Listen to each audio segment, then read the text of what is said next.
मध्य प्रदेश के एक छोटे से गांव में रघुवीर नाम का किसान रहता था। उसका जीवन बहुत साधारण था, कच्चा घर, थोड़ी सी जमीन और बूढ़ी माँ।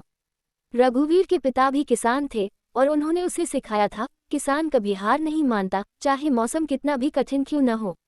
एक साल भयंकर ओलावृष्टि हुई। रघुवीर की सारी फसल बर्बाद हो गई। खेत में खड़ी गेहूं की बालियां जमीन पर बिखर गईं। गांव के कई किसान कर्ज में डूब गए। रघुवीर भी बहुत परेशान था, क्योंकि उसके पास अब सिर्फ एक छोटा सा थैला बचा था जिसमें कुछ आखिरी बीज रखे थे।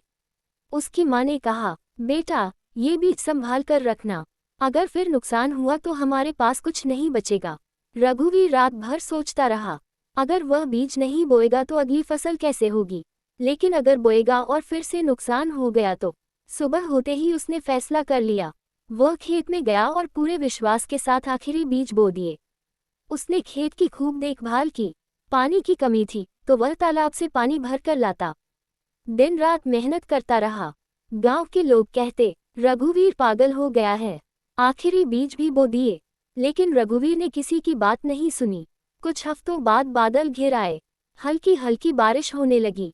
खेत में छोटे छोटे पौधे निकल आए। रघुवीर की आंखों में चमक आ गई। वह रोज पौधों से ऐसे बात करता जैसे वे उसके अपने बच्चे हों। समय बीता, पौधे बड़े हुए और खेत में हरियाली फैल गई। इस बार मौसम भी साथ दे रहा था। जब फसल पकी तो रघुवीर का खेत पूरे गांव में सबसे सुंदर दिखाई दे रहा था। कटाई के दिन उसकी माँ की आंखों में आंसू थे, खुशी के आंसू। तूने सही फैसला लिया, बेटा, उसने कहा। रघुवीर ने मुस्कुराते हुए जवाब दिया, अगर डर कर बीज संभाल कर रखता तो आज ये खुशी नहीं मिलती।